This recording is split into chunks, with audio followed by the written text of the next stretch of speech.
Hey guys, this is Jessica with peacelovepink.tumblr.com. Today I'm going to do a tutorial on how to make an image that looks like this. I had something like this on my old theme, but it was Miley Cyrus instead. And it's like 3 different pictures that are all put together. So what you want to do is go to whatever web browser you have and just go to Google Images, or you can go to WeHeartIt or wherever you want to go and find 3 pictures that sort of match each other. They don't have to match each other, I just think they look better when they do. You don't even have to do the same person. You could do 3 different people if you want. Whatever you want to do, just 3 different pictures. They don't even have to be people if you don't want them to be people. And then you're just going to want to pull up the 3 pictures that you want, or 2 pictures, or 4 pictures, however many you want. And one at a time you're going to right click and copy, and you're going to go to File, New in Photoshop. And Photoshop will automatically put the width and height at whatever size of the image you copied. And then you could just press Control V and that'll just paste it, or you can go to Edit, Paste, whatever you prefer. And I'm just going to show you really quick how to get this image to go here. So you're going to go over to where your square selection tool is, and right below that, yours probably looks like this. It's the lasso tool. You want to click it, hold it down, and then select the magnetic lasso tool. And then you just go in your image like this and click right next to her and just drag it along. And the magnetic lasso tool pretty much just does all the work for you. So you just drag it along and select everything.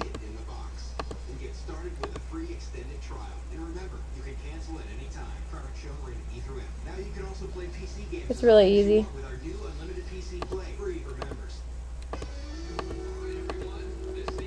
And if you mess up, just leave it. Don't even worry about it. Just keep going, because there's a way to fix it when you're all done. Like, I'll just mess up on purpose, probably, so that I could show you how you could fix it. Like that right there. You can see that I selected some stuff that I obviously don't want.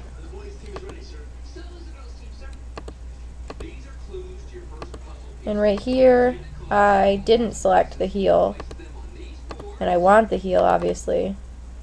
So if you just go up here and change your magnetic lasso tool to the polygonal lasso tool, which is in the middle, and then if you look up here, there's like 4 different squares. You want to click the second one. If you hover over it, it's called Add to Selection.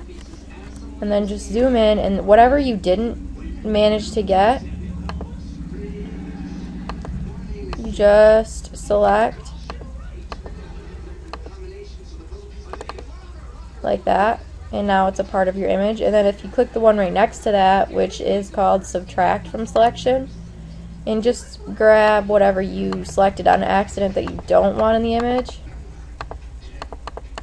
and now that's gone. So after you do that, you just press well, actually, if you could see right in here between her arm and her hair, there's area, like there's white that I don't want, so we're going to go in there and select that really quick. And I'm not making this perfect because I just want to hurry up and show you how to do this, because otherwise this tutorial is going to be too long. So there's that. So you can press Control Copy, or Control C, I mean, that copies it, or you can do Edit and then Copy, and then you go here and press Control V, and there you go. You can see you got Selena. You just drag her around wherever, you know. I'm going to delete it because obviously I already have that on here. So you just do that for all 3 of your images and paste them all on the same document. You know, you just do File, New, and make a really big document, and then paste all 3 of them on here. And now after that, what you're going to do is, after you have them all positioned where you want, go in and right click your layer, go to Blending Options, and go to Stroke.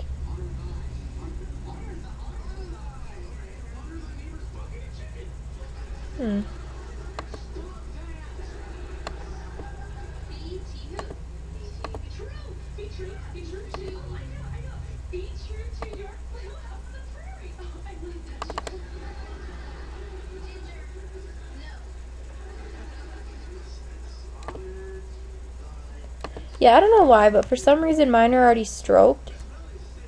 If you could see the white line that's around them. So you're just going to go in and right click them all and add stroke, just a white stroke to them, which is what I've done. And then when you're all done with that, you want to add 3 layers and drag each layer underneath your picture layers. So when you're done, you want it to be like a picture layer, then a blank one, then a picture layer, then a blank one, and so on. Then you're going to click a picture layer, right click it, and then click merge down, and you're going to do that for all of the picture layers. Don't click the blank layers, just the pictures. And then what happens is you'll just end up with 3 pictures. You right click one of them and go to blending options and then go to stroke. This is to add another stroke, and then just do whatever color you want.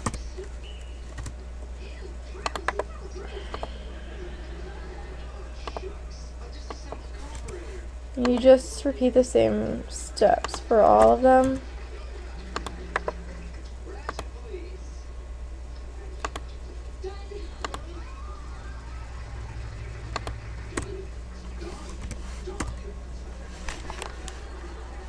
And then, oh, I kind of forgot one step.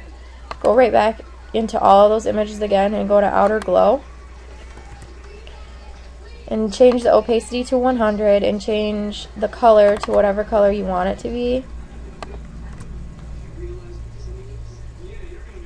And then you're going to change size and spread until you get it how you want it. My size is 27 and my spread is 8. So I'm going to use those same settings for everything else. I'm just going to go in and put the outer glow on everything else too.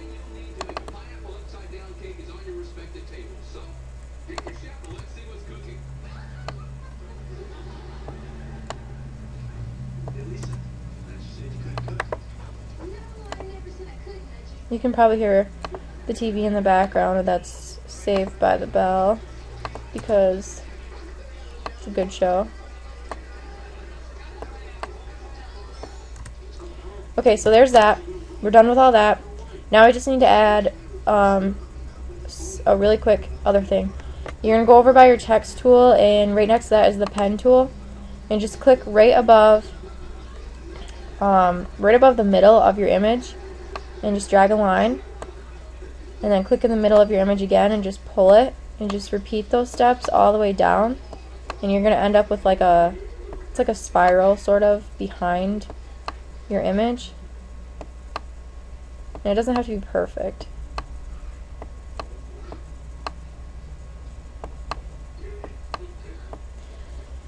Okay, so there's that, and you want to click new layer and make sure that you pull that new layer behind all the other layers. You want to put it at the very bottom. Click your brush and go all the way to the top and make sure that you have the circle one selected and change the size to about 5. Then you want to change the color to, like, we're going to be putting a line behind her, so whatever color line you want behind her. I'm going to do white. Click your pen tool, and then you need to right click the line you drew and click stroke path.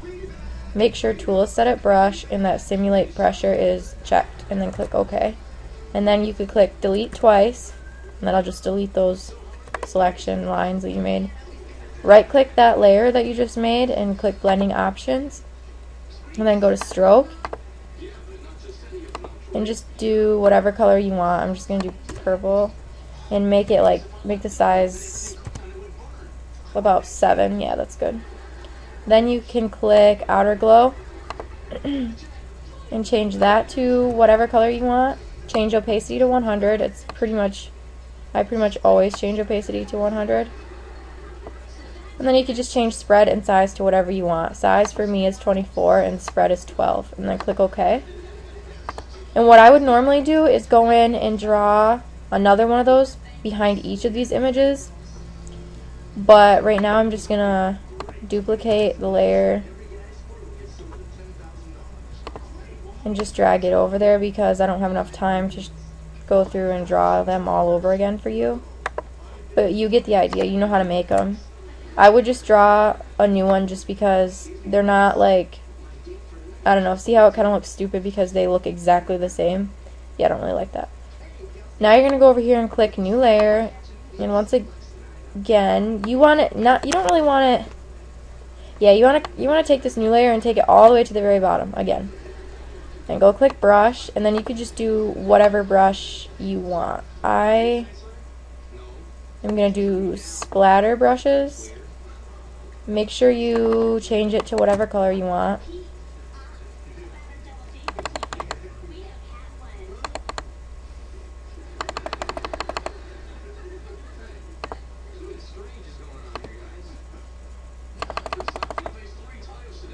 Oops. Yeah, I don't know, sometimes my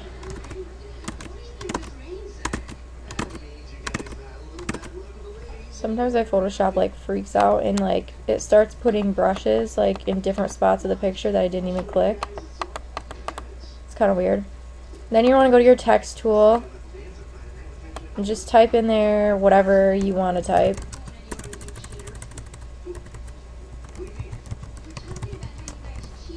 You can't see the text right now, and that's because you need to take that layer and take it all the way to the top.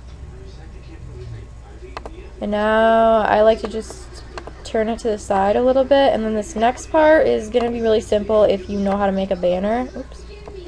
Which there's a tutorial on it like right below this one, so just watch that. I'm not going to go through and tell you all the steps right now. You could watch that tutorial if you want to, because I don't really have time to tell you all about it right now. So just do whatever you want to do to make it look however you want it to look. Really, the text part is just up to you. I mean, if you want it to look just like mine, I'm just doing gradient overlay and stroke, and I'm adding some patterns, and that's about it.